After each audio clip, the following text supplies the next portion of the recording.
Good morning, everyone. Welcome to this Subject Overview and Scrutiny Committee 1 meeting, which has been convened as a hybrid meeting. The meeting is being recorded and will be available via the Council's website to be viewed subsequently. Everyone participating in the meeting will be accessing it either from the Council Chamber, here at Civic Offices, Angel Street, Bridgend, or from remote locations.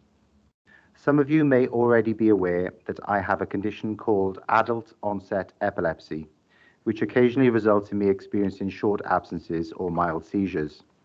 On the rare occasions that this may happen in a meeting, you should not be alarmed, and should I, as Chair, experience one of these absences or have any other technical ICT difficulties during the meeting, it has been agreed that Councillor Amanda Williams will step in temporarily as Chair. Please can everyone ensure that mobile phones are switched off or to silent mode. Members will have received an electronic copy of the agenda, and I will ask officers to present a summary of the key points. For the record, the agenda can be viewed on the Council's website.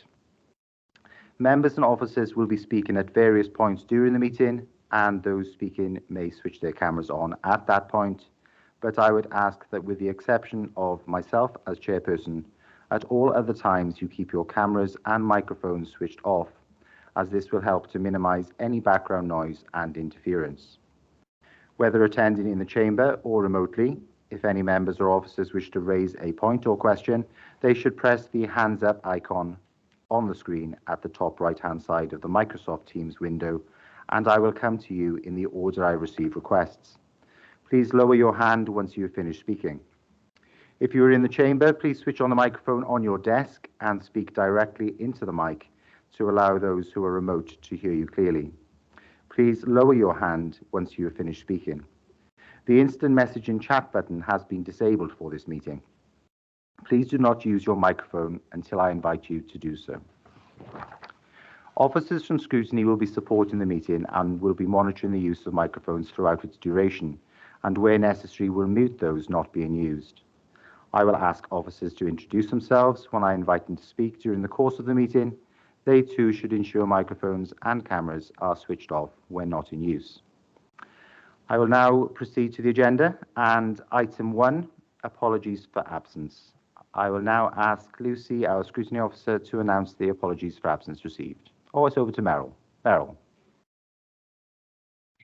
Thank you, Chair. We've received apologies for absence from Councillor Joanna Llewellyn-Hopkins, Councillor Ellie Richards, Councillor Tim Thomas, Registered Representative Lindsay Morris, and the head of Llangewydd Junior School. Thank you. Thank you, Meryl. Are there any other apologies for absence, please?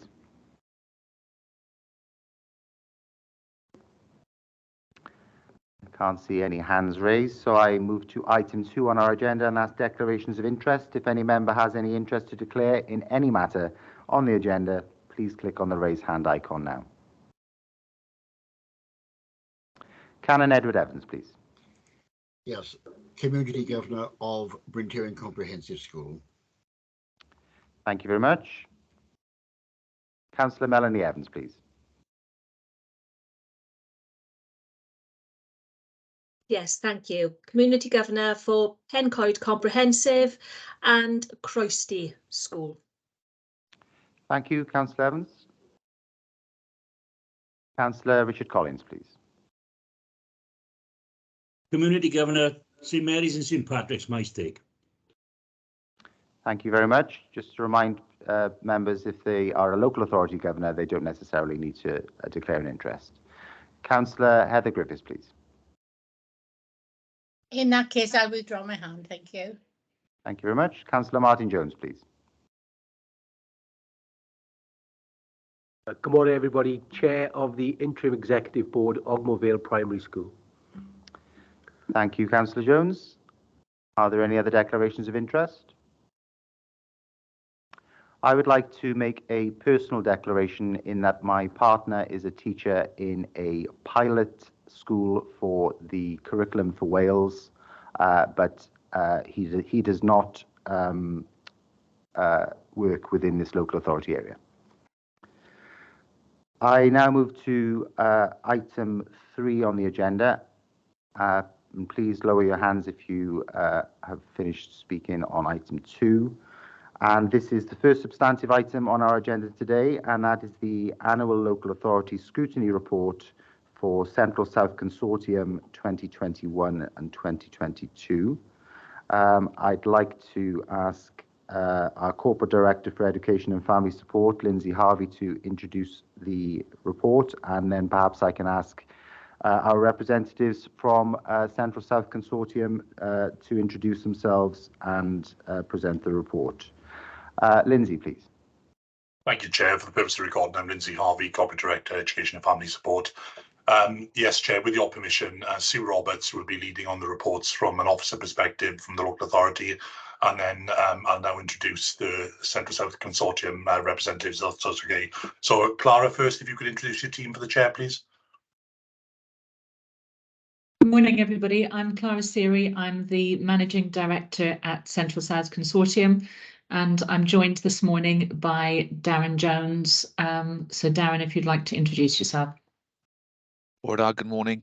My name's Darren Jones. I'm the Principal Improvement Partner for Bridgend, and I obviously work for Central South Consortium across the 5 regions as well.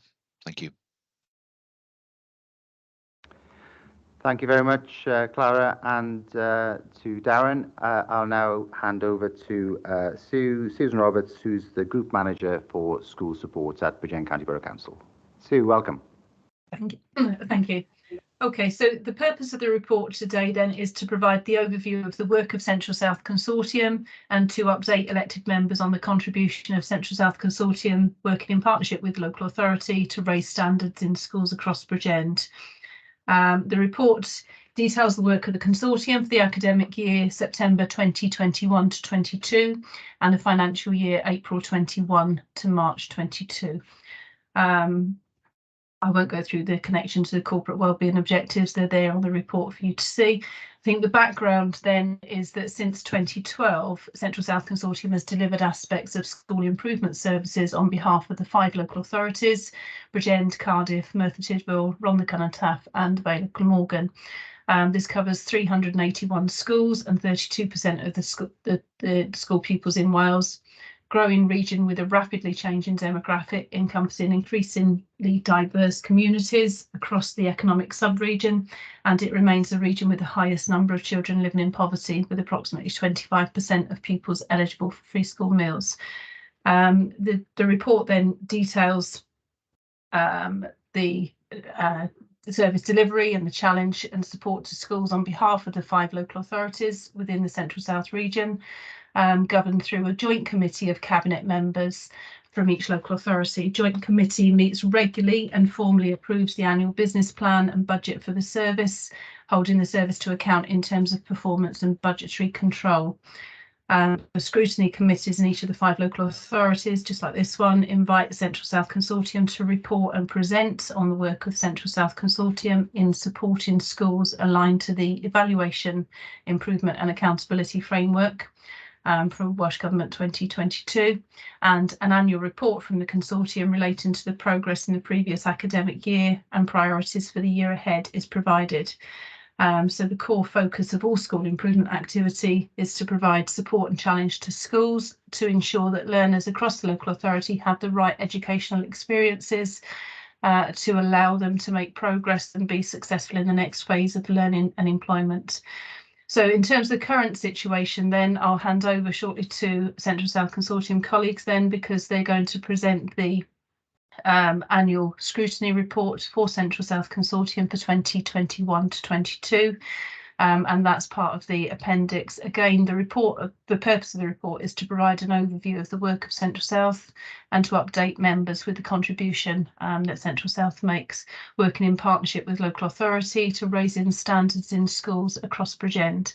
And again, the report details the work of the consortium for the academic year 2021 to 22 and the financial year 21 to 22, April 21 to April 22. At that point, perhaps I can hand over to Central South Consortium colleagues to go through the appendix, which is the detailed report. Thank you. Thank you, Sue. Over to you, Darren. Diolch. Thank you, Chair. Good morning, Chair and members, and thank you for the opportunity to present this report this morning detailing the work of Central South Consortium for the 2021-22 academic year and financial year. I would like to briefly start by helping members understand how this paper has been developed. This is the first Central South Consortium scrutiny report to be presented since the council elections in May 2022. And the report has been developed to provide new members with an overview of the work of Central South Consortium in supporting schools. The report also reflects the evolving education system in Wales, as Curriculum for Wales is developing within primary schools and in Key Stage 3 of those secondary schools where they have implemented the curriculum. Within the report, there is increased narrative and less performance data reflecting the changes to the reporting and accountability structures in Wales. And I know there is a paper being presented later in this meeting that focuses on the changes to the school improvement framework across Wales. The guidance is clear. We must continue to strive for and deliver the best outcomes for learners. But in doing so, we must consider a wider range of outcomes and evidence. I know members have had the chance to review Appendix 1 and the full report on the work of Central South Consortium. I would just like to highlight some of the key points. In the spring term last year, Eston recommenced school inspections after a suspension of 2 years. Only 2 schools were inspected in the remainder of the 2021-22 year in Bridgend. A further 9 primary schools in Bridgend have been inspected this academic year, with Cornelly Primary School asked to produce an innovative practice case study on supporting pupils and families to develop positive financial literacy skills. There are currently no Bridgend schools in a statutory category. A focus of school improvement is working in partnership with schools to identify clear, manageable improvement priorities as a result of effective self-evaluation. Appropriate levels and focus of support are then agreed to ensure development of the school priorities. In some cases, schools will have enhanced support or monitoring to ensure strong progress can be achieved. There is limited use of public examination data and other data within the report. However, schools will make valuable use of the internal data that they hold to support their own self-evaluation processes. The support and structures in place for collaborative work between schools continues to evolve to reflect the changes to the education system and to support the development of a self-improving system. The collaboration funding provided supports strong cluster working taking place between schools in Bridgend. Many schools in Bridgend take part in school improvement or SIG work, and most schools participate in regional networks to support the development of their school priorities. The professional learning offer for schools is well received, with 1,576 delegates from Bridgend schools attending curriculum, teaching and learning events in 2021-22, with representation from every school across the local authority at events. Where appropriate, bespoke support for schools is brokered and put in place, whether that be foundation phase, literacy, numeracy, digital skills. Central South Consortium provides professional learning and bespoke support to schools in the development of Welsh and supporting the Welsh Government strategy for Cymraeg 2050, 1 million Welsh speakers. The Professional Pathways suite of professional learning and support equips practitioners at all levels, from teaching assistants through to senior leaders and governors across the region with the knowledge, experiences and skills to be effective in their roles. The pathway provides support for practitioners at all levels, from the induction of teaching assistants to developing the school leaders of tomorrow to supporting experienced school leaders in their current role. Central South Consortium's Enabling Equity and Excellence document states that geography, deprivation or childhood experience should not prevent learners from reaching their potential. Equity requires that we ensure that the system at school, local and national level takes account of and responds to the unique opportunities and challenges that present themselves to individuals and groups of learners and the new unique opportunities this provides. The Raising Attainment of Disadvantaged Youngsters approach has been trialled successfully by 2 schools in Bridgend, and this approach has now been taken on by other schools. Central South Consortium is keen to ensure that value for money is provided through the efficient use of contributions from local authorities and other funding to provide effective support for all schools and a comprehensive professional learning programme, supporting the development of a self-improvement system through strong collaboration and sharing of practice. That said, we identify in the report there are still areas that as an organisation we can improve, and these areas are for development are highlighted alongside the many strengths. 2021-22 was an incredibly challenging time for schools and the wider education system. There is much to celebrate about education in Bridgend. Central South Consortium will continue to work hard, continue to work effectively with the local authority and the schools across Bridgend, and we must continue to put learners at the heart of all that we do. I'm sure there will be questions from members about the report, and together with my colleague, we would be happy to answer them. Thank you, Chair.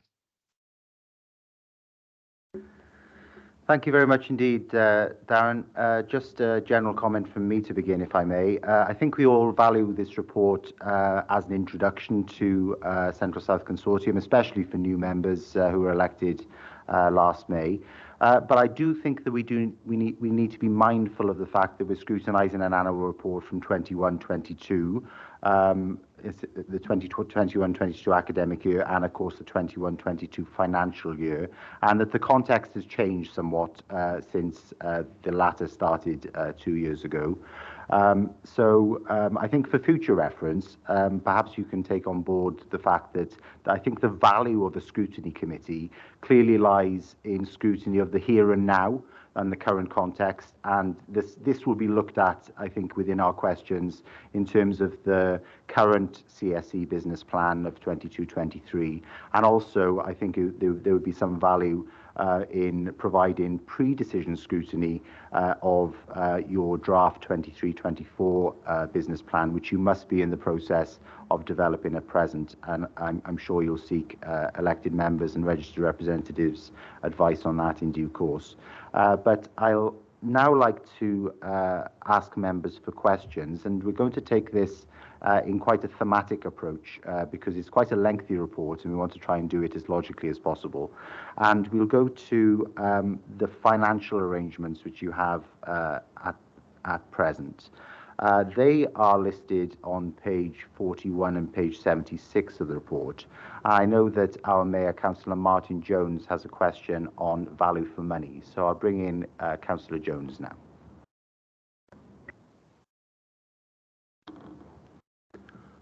Good morning, everybody, and can I thank officers for presenting their reports. If I may take us back to the introductory report that was presented to us by Sue Roberts, and especially in relation to paragraph 8 and 8.1, where it illustrates a figure of 557,868 is our annual contribution, revenue contribution, to the Central South Consortium. Being conscious that members of the public may very well have access to this meeting, can I ask, please, how is that figure actually calculated? And how does this authority measure tangible outcomes in relation to this revenue investment? Thank you, Chair.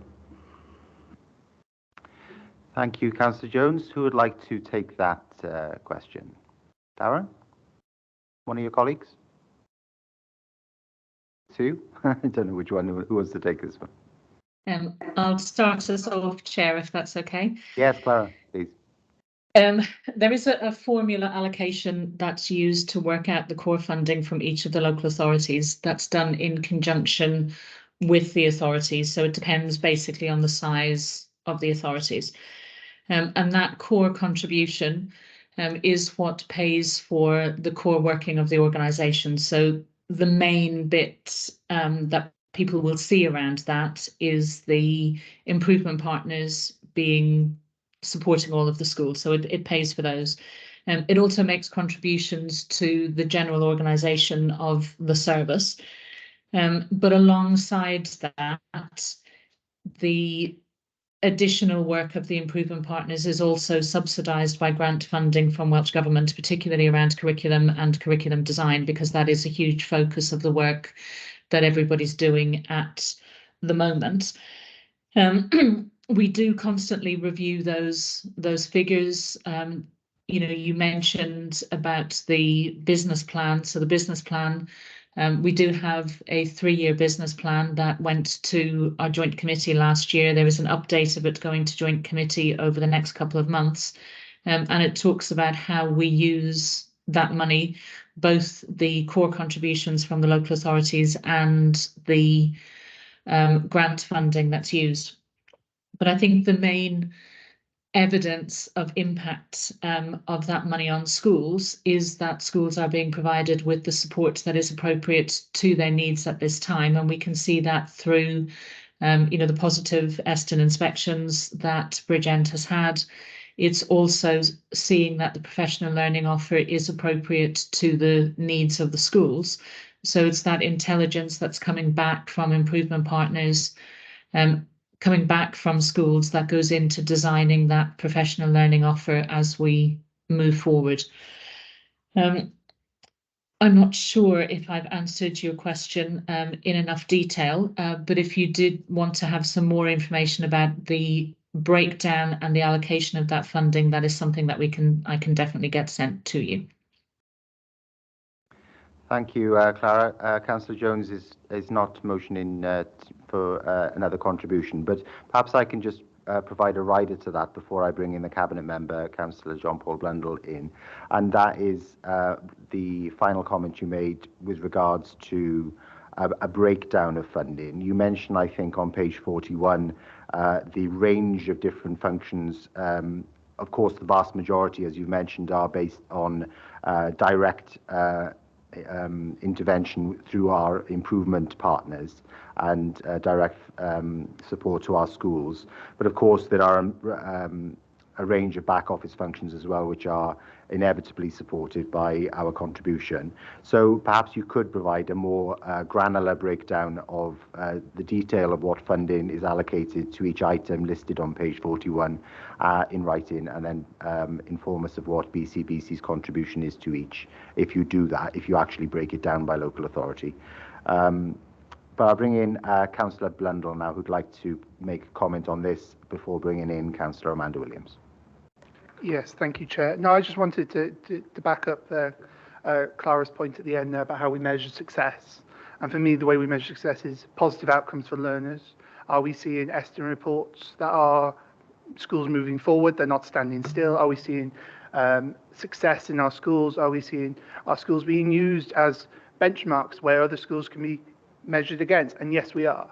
We are seeing those things. We know, as the Director Lindsay Harvey has said many times, we currently don't have any schools in category for Eston, and that's a positive thing. And that wasn't the case, and that isn't the case in all 22 authorities. I think we are the only one of the 22 authorities that doesn't have them in that. And so we are seeing that. Are we seeing positive outcomes for learners? Yes, we are.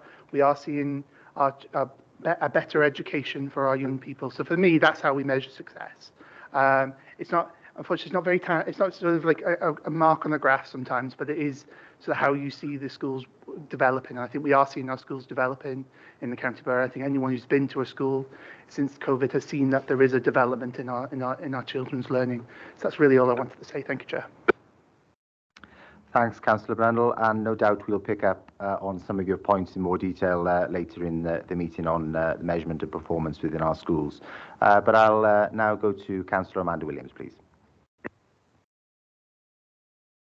Thank you very much, Chair. In the pre-meeting, you suggested I might want to bring this in under finance, as I raised at the end of the report.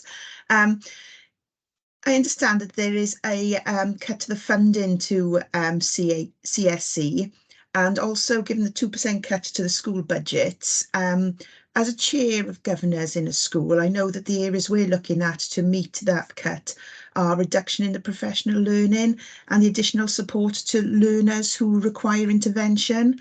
Are we content then that there's enough CSC support to help plug this gap? I know since COVID, we've seen that there's been issues with certain age groups in their performance. And if we're not also sharing statistics whilst schools are gathering that information, how are we supporting and how can CSC help to support schools through this, please? Thanks. Thanks, Councillor Williams. Just as a rider to that before I bring in Darren, obviously without drawing you into a political discussion on local authority budgets, you mentioned on page 4, paragraph 3.1, that there's a significant number within the CSC area of children living in poverty and the number of pupils eligible for free school meals in the area. What assessment, it's very difficult for you to comment, I guess, but what assessment do you make of the decrease in funding which you're expecting as a result of the reduction in education funding, certainly within the Bridgend area, but perhaps in other local authority areas as well, on the direct school improvement activities which you're engaged with? Because I understand, as Councillor Williams has mentioned, that there will be a reduction in Bridgend's allocation of CSE funding from, I think, £557,868 within this financial year to £537,616 going forward. So essentially, what will be the impact of this funding decrease on CSE's improvement partners within the BCBC area? So perhaps you can pick up both Councillor Williams' question and mine.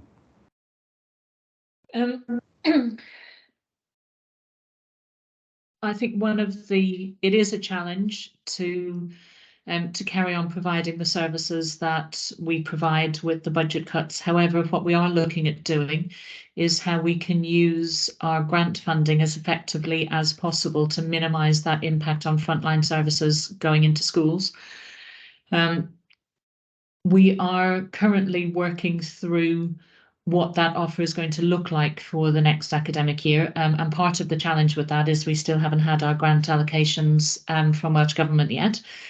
But our intention is not to alter in any significant way the amount of IP capacity that we have, so that schools will still have those improvement partners who are supporting schools and challenging schools on a day-to-day basis.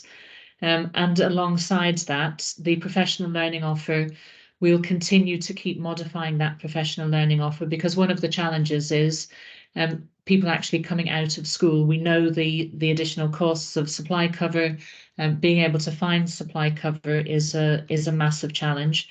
And that's where we know that schools can't, the operating model can't go back to what it was pre-COVID. So we carry on having that hybrid model. So there is opportunities to access that professional learning online, outside hours. That's a challenge in itself, because we shouldn't be expecting teachers to work outside their working hours. So it's finding that balance of what works for people, I think, is really important. There will be some projects that we won't be able to carry on as we move forward because of the changes in funding. However, the projects that we don't want to have any impact on are those that impact on our most vulnerable pupils. So we've seen, Darren mentioned the RADI project, which does focus on disadvantaged pupils. So we piloted that. There are some really good lessons learned from that can be rolled out. And a lot of those things don't have huge costs associated with them. So I think that the days of very expensive programs that cost schools money to attend, to participate in, are gone. So it's the delivery model is very different moving forward. But there will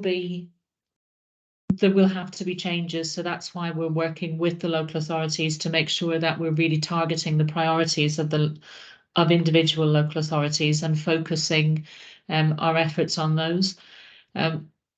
We will carry on our Central South Wales Challenge model, which uses expertise from within the system to support other schools within the system. But potentially that's an area where we'll have less capacity moving forward. But it's still about identifying that best practice, sharing that best practice, and making sure that schools have access to it as we move forward.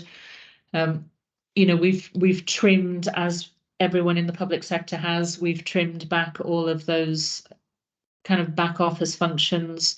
We're reducing as much of those as we can to make sure that we limit the impact that the budget cuts have on our frontline offer.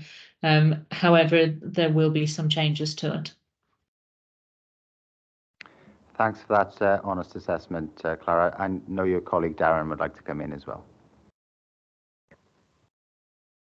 Yeah, thank you, Chair. I think certainly, you know, as the improvement partners, one of the key roles is sort of looking at the impact of the grants as well for those vulnerable learners. And now certainly that's already taking place with schools currently at the end of this current financial year, and certainly trying to make the best use of those grants with regards impact for those learners. And that's something that improvement partners are working with senior leaders within schools to ensure that it's value for money, but also has the right impact and it's effective in its use. I think certainly within the improvement partners working with senior leaders across the local authority, conversations are always ongoing with regards looking at their structure, looking at whether they're making changes, and that's an ongoing. I think obviously with regards to 2% cut for schools, it's still early days because obviously that's relatively recent, but certainly that dialogue has been ongoing since perhaps it was first proposed, and that will go on through the course of the next few months, and certainly as schools look at their structure for next year. I think what is important as well as part of the role of those improvement partners is working with school leaders. I know certainly I've been in 2 schools in Bridgend over the last few weeks, working with head teachers to look at their use of resources through self-evaluation activities, so they can make sure they're focusing on the right priorities within their school development plan, and certainly looking at how effective they are being in meeting the needs of all learners. And I think that's going to be a key part of the role going forward. I know within talking about the report for 2021-22, it was an incredibly challenging time for schools where COVID was having a significant impact, and there was a real challenge for schools to take effective self-evaluation over that time. As there is diminishing impact, and it certainly hasn't gone away, we're really looking to improve those self-evaluation systems in partnership with schools so that they're really focusing on the right priority. And that's something improvement partners will be working with senior leaders to achieve. Thank you, Darren. I'll come back to Councillor Amanda Williams now. Are you content with the replies which you received? I am, yes, but picking up on the grant funding, yes, there is a lot of grant funding for free school meal children, and there are some schools which have a significant amount, but there are other schools who have a low number of free school meal children, who have also got children who've been impacted by COVID and who still aren't where they need to be yet, particularly younger children who've in effect missed out on 2 years of learning. So my concern is that when you look at schools, though, when you look at the price per pupil that schools get, there are some schools who get significantly less per child, and those schools are still some of those who are struggling and who have children who also need support. So I just wanted to highlight that. Thanks. Thanks, Councillor Williams. Perhaps as well, Clara, I just want to pick up on something which you said. You made a very honest assessment of the financial impact of any reductions, and that simply you have cut all you can within your back office functions, and some of the projects will have to cease, but those projects which do not necessarily affect those who are the most vulnerable learners. Have you identified which projects they may be? No, because how we work out what our projects are going to be for the coming financial year is we use the school's priorities. So what I don't want to do is say, well, we have a teaching and learning program that's quite expensive. If that matches the needs of most schools in the local authority or region, then it's good value for money.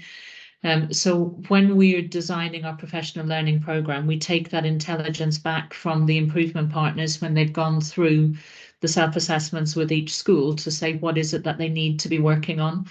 So our professional learning offer is driven by school and local authority and Welsh Government priorities. So we look at that, and by September then we'll have a professional learning offer that's going live for the next academic year, but it's built around the priorities from schools. Thank you very much for that. Unless there's anything else on finance, members and registered representatives, we'll move to our thematic theme on thematic section on data collections and published information, and that's page 10 and 14 in your public document pack. I know that I had a question on this, but please indicate if you wish to intervene, members. On page 10, you mentioned the absence of performance data for obvious reasons as a result of the pandemic.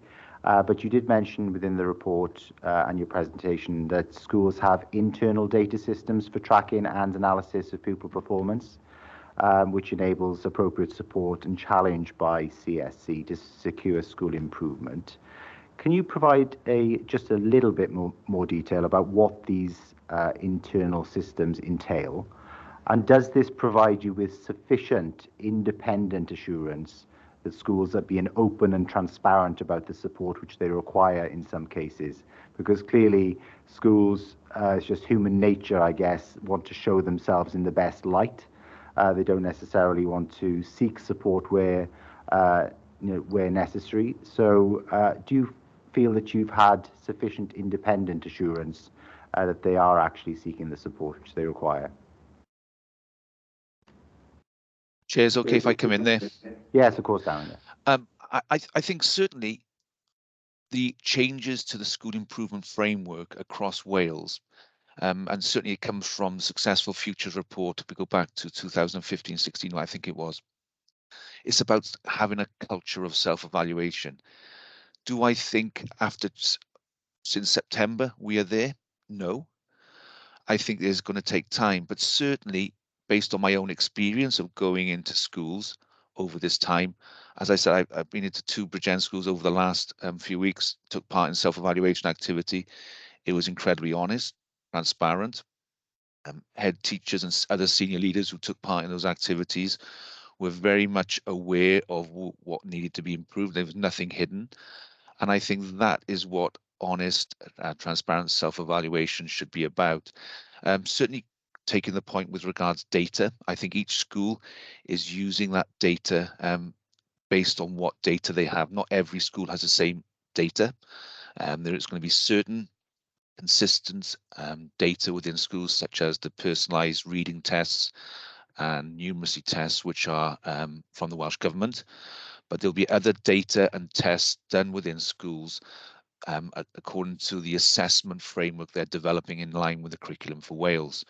But I think within schools as well, they'll have data on attendance, which I know schools are focusing on. It's a real focus within schools as we come out of the impact. There'll be also other data they'll have with regards other aspects of school provision, which they'll be focusing on. And certainly we are adjusting our program. As an example, the Governor program on data handling has changed this year to try and align to the new school improvement framework and the data schools currently have, because certainly going back pre-COVID, schools had a very was a suite of data that was consistent across all schools, but we're certainly not in that position because of the bespoke way schools are developing the curriculum for Wales and their own assessment framework. And certainly within schools, the evidence schools have, say for instance, on the progress of learners, takes more time to collate because we're not reliant on data. And I think in time, schools will have a much better understanding of the holistic development of all pupils, and not just on perhaps in some cases, narrow data sets. Thanks very much, Darren. Councillor Amanda Williams, please. Thanks very much. I just wanted to pick up on that. Having just done a self-evaluation in a primary school, you said you've been into 2 schools. I wondered if you're due to now go into more schools. We have a number of schools in the local authority, and whether you're intending to share any learning you've got from those 2 schools, please. Thanks. Thanks, Amanda. Darren? Yeah, so I mean, that's obviously me personally going into 2 schools recently. I mean, improvement partners are in schools continually, and certainly it's very much bespoke to each school what they are focusing on. We are doing a lot of self-evaluation in partnership with schools according to their priorities that they agreed at the start of the year. So looking at those priorities that each school has identified in conjunction with their governing body, the monitoring that will be taking place in the self-evaluation, we very much align to those priorities. And in some cases, they may be monitoring or self-evaluation activities with regards to other aspects of school work within that. But certainly there will be that opportunity to share some of that learning as we move through. And also what from Central South Consortium, we produced materials and resources during the last academic year to support school development planning. And we're now in the stage where we're supporting materials and resources to support self-evaluation as we move forward as well. Because we very much talk about that self-improving school where they can self-evaluate and identify the right priorities. And it's about supporting that within each individual school according to the context of each of those schools. And what we want is a culture of self-evaluation within schools, but also across the whole region. Thanks, Darren. I'm conscious of the fact that we're going to be discussing evaluation and improvement and accountability as our next item when we discuss the curriculum for Wales. So perhaps we won't delve into this discussion too much further at the moment. But I'll bring in Lindsay Harvey now, the Corporate Director for Education. Thank you, Chair. Just picking up on the second point, which is a really important one with regard to sharing best practice. A good example of that is we meet with head teachers on a monthly basis and 3 times a year on a termly basis in person. And the next in-person event is actually tomorrow, Chair. Now, tomorrow we will be sharing best practice, not just with effective practice from within Bridgend, but also we're inviting a head teacher from the Vale of Glamorgan tomorrow to give an update on some of the work that she's doing that's been regarded as excellent practice throughout Wales on assessment and progression. So I think the point that Councillor Amanda Williams has raised is a really important one, and we're certainly committed to sharing that effective practice wherever possible. Thanks, Lindsay. You predicted a question which I'll ask later, but we'll explore that when we look at evaluation, as I mentioned. Unless any members have got any further questions on data collection and published information, we'll move to the section on inspections. That's page 11, page 13, and page 72 to 75 within your packs. Please indicate if you'd like to comment on inspections. And I believe Councillor Martin Jones would like to ask a question, followed by Amanda Williams. Councillor Jones. Thank you, Chair. If I may take members and colleagues to page 11 of the CSC report, and in particular paragraph 6.2, which talks about professional learning collaborations. And the report states that Bridgend received a funding support of 929,392 to specifically take forward collaboration. My first question is, could we please explain where this funding actually came from? And then my second part of the question is, if we delve further into the report, it talks about clusters. And the report identifies that we have 9 clusters in Bridgend, and each cluster has submitted a mid-year and an end-of-year evaluation. So my second question would be, are there any thematic themes then, if I could use those 2 words together, that we could perhaps discuss this afternoon that have come about as a result of the evaluation? I am mindful that the report does later go on to say that in Appendix A, further details on professional learning collaborations are available. However, Appendix A is very generic. It talks about the region and it doesn't talk about Bridgend. So just to recap then, my first question is, could we please explain where the £929,392 came from? And could we please have a little bit more information on the mid-year and end-of-year evaluations from our 9 clusters? Thank you, Chair. Thank you, Councillor Jones. Clara? If I start with the finance, and then I hope Darren will be able to come in with some more detail around the evaluations. The cluster funding, we call it our collaboration funding, and this does come from grant funding. So it's a professional learning grant that comes into Central South. And we've worked to be able to give schools a pot of money that they can use for any type of collaboration. Historically, it was very tightly controlled about which groups you had to be part of and what you had to do. As we are really embedding a self-improving system, it's about schools identifying who they want to collaborate, how they want to work together, and making sure that there is some finance available to be able to support that. So we have done it as a lump sum and an amount per teacher. And we've kept the lump sum in it rather than doing it as purely an amount per teacher to ensure that small schools have a meaningful amount of money that they can do something with. So that's where the money comes from. It is grant funding that's going back into schools. And I think our view of funding across the region is that as much funding as possible needs to go back into schools, because that's where the difference will be made. So that's part of our commitment to put money back into schools. So I don't know, Darren, do you want to pick up the second part around the clusters and the evaluations? Yeah, I don't have the detail with regards the evaluation of each particular cluster, but certainly the work of the clusters would be very much down to the cluster agreeing what they would like to focus on as part of that work. I know a number of the clusters were working on assessment and progression so that they had a consistent approach across the cluster in line with the curriculum for Wales, so to have that continuum of learning.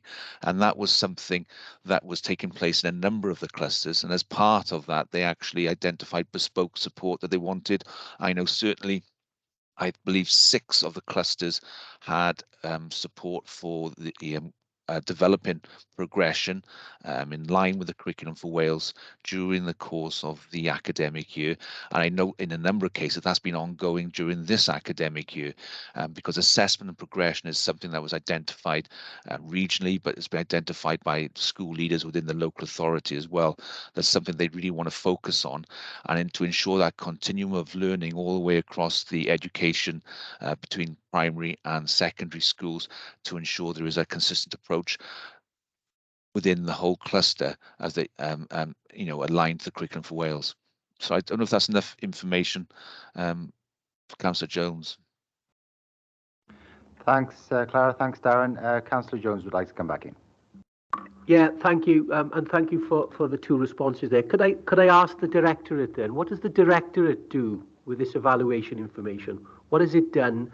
Because this is a unique opportunity where we're having direct feedback from the 9 clusters. So perhaps the Directorate here in Bridgend could help with this one. Thanks, Councillor Jones. Bringing Lindsay. Thanks, Chair. Thanks, Councillor Jones. Question, actually, because the meeting tomorrow with Team Bridgend is to look at the strategic themes for the local authority moving forward. By way of some examples there, Councillor Jones, what we've done over the last couple of years is identified a small number of overarching themes. So you will recall a couple of years ago when we looked at our directorate plan, we focused very much on safeguarding, well-being and literacy. And these are in direct relation really to post-inspection action plan recommendations from Estin, and also the situation we found ourselves in the time with regard to the pandemic. The work that we've done with Central South, with the clusters and with all head teachers, we've now identified 15 strategic themes moving forward that encompass all the concerns and areas for development that have been identified through all the work the improvement partners have done with head teachers, and also work that we've done with individual schools. So these will be presented to head teachers tomorrow. We're going to have a workshop on that then on Thursday as a further development workshop. And what we will aim to do then is, once we've pulled together all the information from the two workshops, I'd be more than happy then coming back to this forum or elected members chair on providing an update with regard to the strategic direction taken in light of these themes. Okay, thank you, Lindsay. Sue, would you like to add anything to that, or you? I think probably Lindsay has said what I'd got in my mind already, that that's what we're looking at. The other part, I suppose, is that we also put on professional learning workshops there, and that's something that we're reviewing in light of the feedback from schools where we've had that. Thank you very much. Martin's hand is going up and down. So, Councillor Jones, would you like to come back on that at all? I'm actually trying to lower my hand, although very unsuccessfully. Thank you, Chair, and thank you for that response. Thank you very much. I was going to ask this question later, but perhaps Darren or Clara can answer the question, given the fact that we've mentioned cluster plans.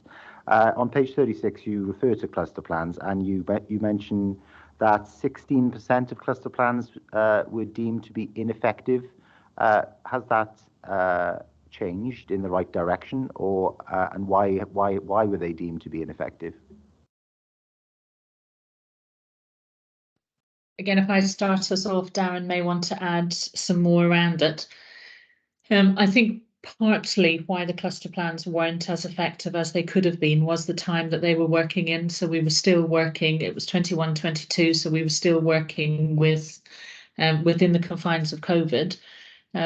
So I think when we looked at the plans themselves were doing the right things at the right time with the right people.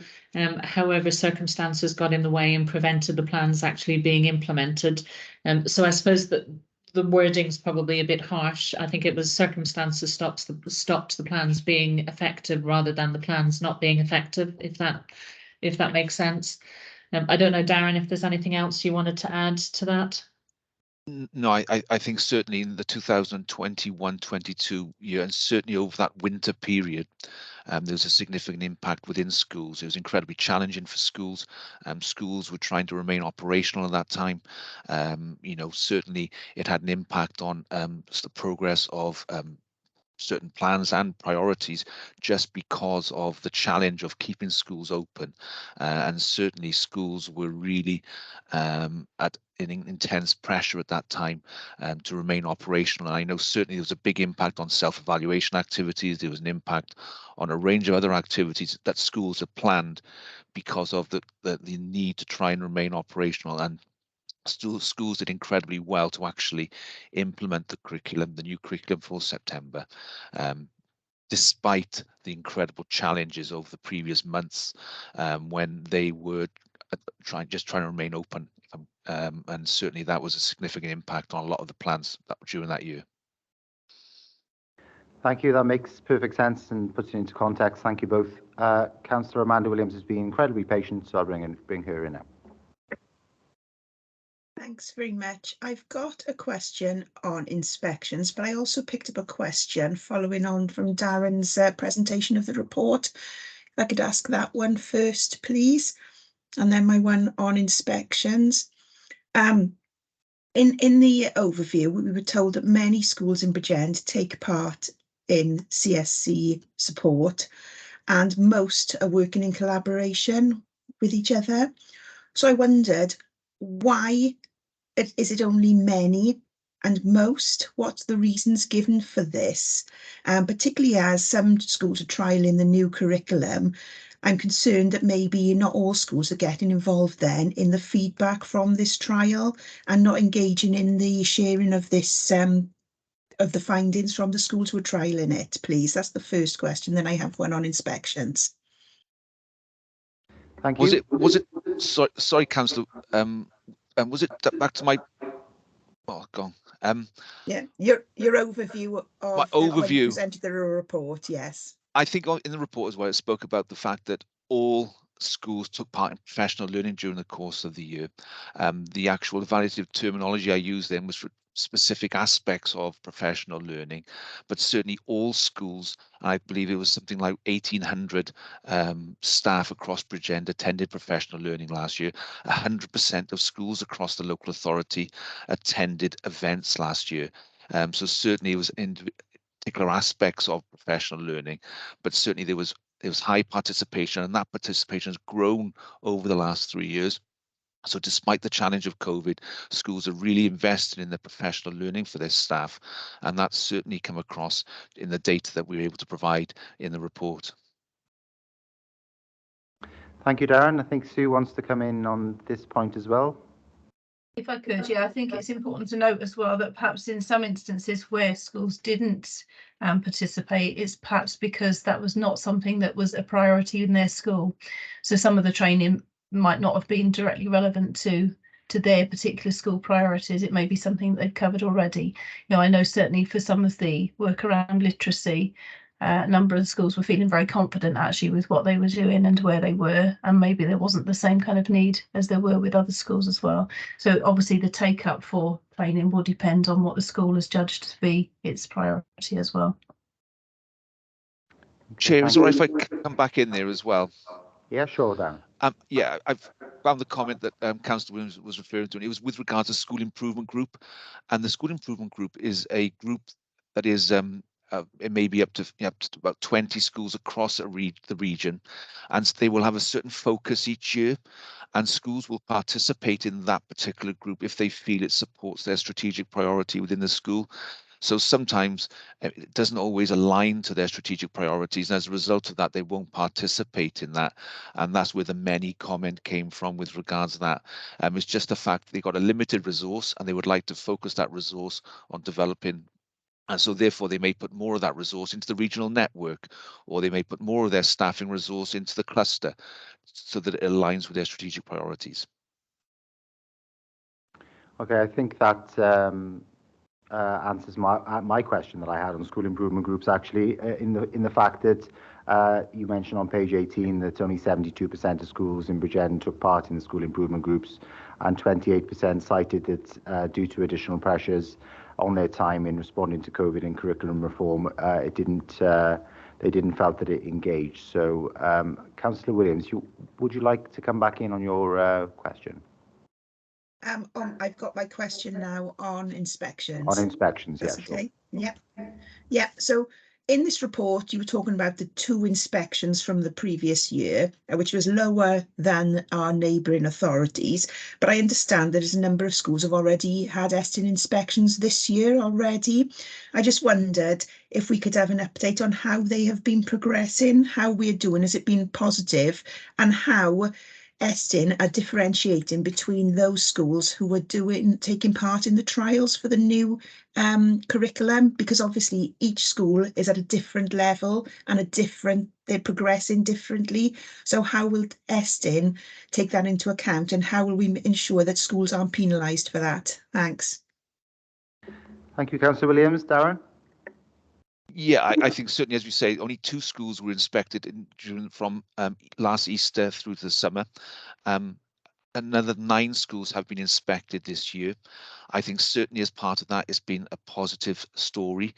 Yes, there are recommendations for each school, and that is something we would expect.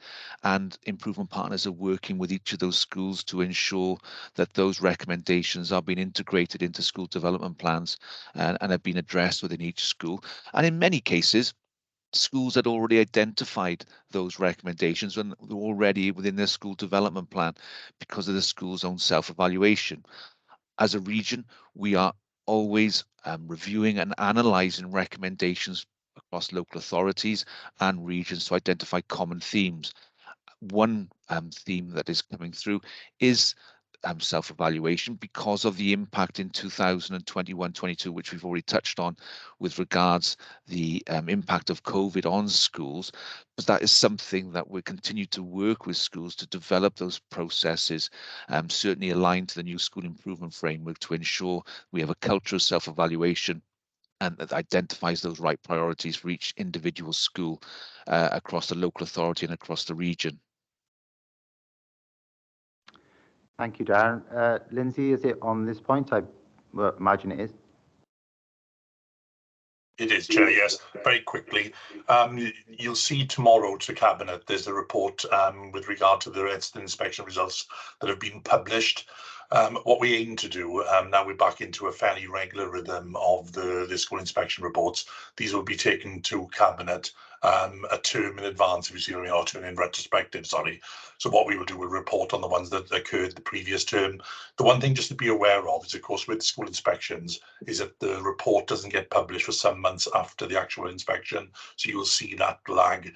But tomorrow, I think there's three, Sue, Darren, is it 3 schools we got updating Cabinet on? So obviously that the report is in the public domain now. Tomorrow. Yeah, thanks, Chair. Thanks, Lindsay. And I understand, I know this is part of a different report within our packs today, but I understand that Eston will be increasing the regularity of its inspection regime under the new framework for evaluation, improvement and accountability, which we can discuss further later. But as we are on the curriculum for Wales, and that was referred to by Councillor Amanda Williams, perhaps I can pick up a point which she raised with regards to the differentiation in the implementation and adoption of the curriculum for Wales across different schools, and ask whether some of our colleagues from the different schools can intervene. And we have, I believe, representatives from, is it Brackler Primary, Brynterion Comprehensive, Bryntig, and Coleg Cymunedol Adderwen, CCYD. Perhaps they can provide a little bit of information on their experience of rolling out the new curriculum for Wales. I think from my recollection, a number of schools were given the option to roll out the curriculum for Wales to Year 7 in September, and we have seen a number of them, I think Bryntig and CCYD, who have implemented that. Perhaps you can explore some of the challenges you faced, how you're seeking to resolve them, and how you're continuing to roll out the new curriculum with your schools in other age groups in advance of the 2026 target to implement the new curriculum for Wales in full to Key Stage 3 and Key Stage 4. Is anyone prepared to take on that challenge of intervening? Tracy Wellington, welcome. Thank you very much. It's not new for us. We began in 2016. We started looking then, and it's continued to evolve. And I've got to say, it's been an innovative journey. The really positive thing, whatever you do, you put the learner at the heart of it, and that's why we've continued to improve. So in 2016 we started with Year 7, and from that we're now beginning to fully embed it in Years 8 and 9. But with regards to the 4 purposes, we clearly embed them at Key Stage 4 and 5 as well. So even though they're not statutory or mandatory, because we see the essential benefit of them, we've just done our lesson knobs, and staff do, make an ethical, creative learner should be at the heart of everything we do. And we believe in the philosophy that shouldn't stop at Key Stage 3. So as I said, we've been in it for 2016. It's now embedded in Years 8 and 9. What we've done is just really given autonomy to staff with that. So they looked at how they felt, the best way to implement it would be. But you can't. What we found is you've got to develop your teaching and learning pedagogy alongside it. So we weren't held back. I think the biggest thing for us had been, assessment. Staff were really concerned with, well, what are the outcomes going to look at Key Stage 4? But we've been at leadership saying, what good assessment looks like anyway at Key Stage 3. So even though you don't know what the final outcomes, because obviously exams are going to change at Key Stage 4, we haven't let that hold us back. We've developed in making sure that literacy, numeracy and DCF are integral in all of those lessons. And as I said, we're continuing to embed. It's led by the Teacher and Learning Group. And what we found is you have to have a clear vision. So we've really worked on that and making sure that TLR holders who are pushing this have a clear vision. So we bring them in to leadership on a Monday after school to present an update and to make sure that their vision is clear. And we've done lots of work around learner voice and making sure that parents, governing body were all part of developing our vision, so we knew exactly. And as I said, it's brilliant to see this now coming through in our evaluation. So the last teaching and learning evaluations we did and learner book review, everything is starting to come together. You know, we're not there yet, but it continues to allow us to develop and reflect. And as I said, you've got to put the learner at the heart of everything, and listening to their feedback has been really interesting, and we continue to tweak and evaluate all the time. So, you know, it's been good. And for us, I think it's the sharing of practice with other schools that's allowed us to do that, and the professional learning around that. But it's just really believing in distributed leadership and making sure people's vision is clear for what you want for the outcome for the learners. Thank you. And thanks very much, Tracy, for sharing your experience. I'll now bring in Ryan Davis, but I'm conscious of the fact that we do have another report on this later on, so I've probably jumped the gun slightly, but I'll bring in Ryan Davis now, head teacher of Brinteg. Thank you very much, Chair.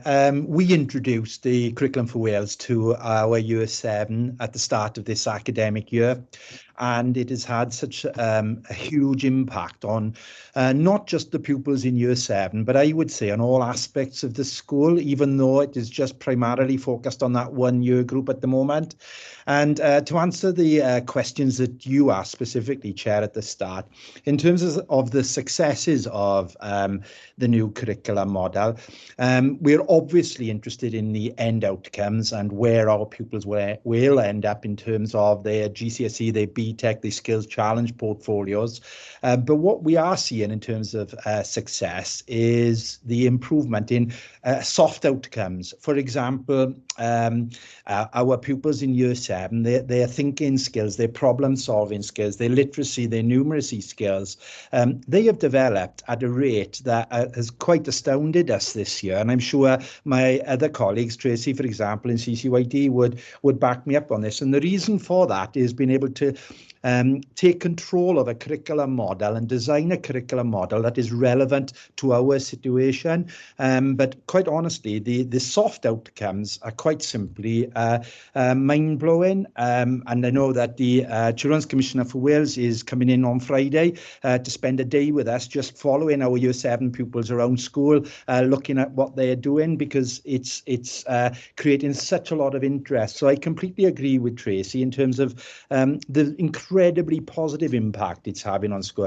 We're also noticing as well, incidentally, with our Year 7 pupils, I know we're talking about learning and teaching, and that, of course, is our key focus. But our Year 7 pupils, in terms of attendance, their attendance rate is much higher than it was this time last year. For last year's Year 7, it's quite hard to evaluate because, of course, we have mentioned the impact of COVID and so on in this meeting already today. But also in terms of behaviour and attitude to learning, it's quite different with our Year 7 pupils. They're inspired and they're enthused. In terms of challenges, we've got this highly creative curriculum model, but it's clashing against the structures elsewhere in the schools. So and that's important to draw your attention to. For example, in Brinteg, we have collapsed the timetable on Monday, Wednesday and Friday. So we have today it's maybe Maths and Computer Science Day for our Year 7s, and they'll undertake a challenge. So there's a block timetable situation going on there for those pupils. But that, of course, puts pressure on the timetable elsewhere in school. And, of course, what we're finding is that a school like Brinteg, it wasn't built for the new curriculum model at all, and the spaces, the learning spaces, the learning environment, whilst we've had a lot of support from colleagues in the local authority, it simply isn't fit for purpose in terms of this innovative approach, and that's one of the biggest challenges that we're finding. Thank you, Chair. Yeah, thanks for sharing your experience there. And the feedback that I have is these 6 areas of learning and experience are very much welcomed by those who work within education, and it will take some time, I think, to modify and refine existing schemes of work rather than operating in the old different subject silos. But I'm conscious of the fact we will be discussing this later on. I have shot the boat slightly, but I'll bring in Ravi Pawar now, who's head teacher of Bryn Tirion, I believe. Welcome. Good morning, Chair. Good morning, everybody. We were one of the schools that decided to delay the adoption of the curriculum until 2023. So we have been working considerably hard on the design of the curriculum in readiness for that time. Our main focus originally was to focus on learning and teaching. It's chapter 5 of Donaldson's report, obviously, around that, and designing what we call our Bryn Tirion way. Just making sure that the principles of the pedagogical principles that are outlined in Donaldson's vision were absolutely being played out in terms of developing the purposes of the curriculum. So we wanted to invest a bit more time in professional learning, and similar to I think the other schools, we would have been ready for the adoption of it earlier, but that further development of challenges to enable the children to develop those soft skills was something we felt we needed a little bit more time with. Having said that, the opportunity for staff to work professionally together on the design of challenges and then share through curriculum fairs and curriculum discussions has been, an incredibly invigorating way to approach collaborative learning within the school, so the school becomes a learning organisation as well. So that in itself has been a real development for us. We're also conscious, you mentioned earlier on today, of the curriculum at Key Stage 4, and we've been we're waiting obviously for the outcome of Qualified for Life and what that looks like in terms of reformed GCSEs, because it is this year that Year 8 will be the legacy group. And from that period onwards with Year 7, they will be subject then to a very new process, a new curriculum, or newly designed syllabuses. Having said that, all of those currently are designed around subject disciplines. So we're mindful that we need to make sure that the tension around subject discipline and also the idea of developing integral skills and other cross-curricular skills is complementary rather than divisive. So that's the reason why we needed a little bit of extra time. Yeah, thanks for sharing your experience. I think it's a marvellous development, the cross-curricular schemes of work in all of the different AOLEs, the areas of learning experience, which are, for members who are not aware, are expressive arts, health and well-being, humanities, languages, literacy and communication, mathematics and numeracy, and science and technology. I think it's very much a welcome step in the right direction. Sue, please. Yeah, really, I just wanted to come in and just give a little bit of an overview as well, because we've been asked about sharing good practice and things there as well. I think it's worth mentioning that we've got a curriculum leaders development group, which is secondary curriculum leaders, mainly deputy heads. But within that group, in the past year, we've increased that to look not just at post-16 and Key Stage 4 developments, but also the wider curriculum. And I think, like you've heard from head teachers just now, there's a real excitement about what's going on, but also what's come through in that group has been, raising questions for others to consider. So we've had questions about how do they manage transition? How do they look at mixed ability classes and things there as well to support the new curriculum? And I think that's really worth saying, because it feels like there's a real excitement about this. And dare I say, if the teachers are feeling the excitement, then I'm sure the children will as well. And I think that we've heard that from colleagues just now. Okay, thank you. Absolutely, we have indeed, Sue. Thank you very much for your intervention there. Councillor Melanie Evans has been extraordinarily patient, so I'll bring her in now and perhaps refocus on the report in hand. Thank you. Yeah, thank you, Chair. Mine is a generic question around inspections. Okay, whilst I can appreciate we have gone through the unprecedented times of COVID, I fear some pupils could have or may have gone through their whole primary school life without the school never having an inspection. Therefore, what influence does CSE have with reference to timescales of inspections within schools? Thank you, Chair. Thank you, Councillor Evans. Who would like to take that question from Councillor Evans? Clara? I think Eston are an independent organisation and they have their own timescales. We have noticed that there have been schools that was a very long time since their inspection, so they do seem to be working through their lists based on length of time since the previous inspection. I don't think we have any influence over when they come and do their inspections. They do raise concerns, you know, if they have particular concerns about schools, they do raise them with their local authority visits and with their consortia visits. But as I say, they are independent and they timetable their own inspections.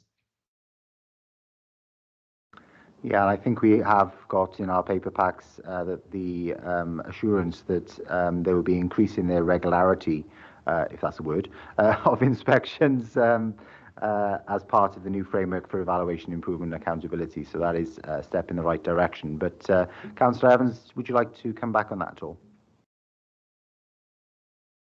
No, that's fine. Thank you. Thank you, Councillor Evans. Are there any other questions on inspections in the report? Just a couple of points from me, if I may. On page 11, you mentioned Cornelly Primary and their case study on financial awareness. Has that been published? And if so, can you send us a copy of the outcome of the case study? Second, on page 12, you note a very positive development in that Archbishop McGrath School is no longer under Estin review, which is something to be celebrated. I sit on the school improvement group as chair of this particular committee, but perhaps you can outline in what ways it has made sufficient enough progress to ensure that Estin has removed it from its Estin review status. And then also on page 12, you mentioned a long list of key focus areas for our schools. Would you identify any particular one which stands out as a priority for Bridgend schools? Because I know that in some schools, as a result of the COVID pandemic, literacy has been mentioned as suffering, particularly in a post-pandemic context. So would that still be the case in your opinion? Or would there be any other particular areas to which you refer on page 12, which require greater attention here in Bridgend County Borough? So Cornelly Primary's financial awareness, Archbishop McGrath, and the long list of areas for schools on which to focus in the future. Darren. Thank you, Chair.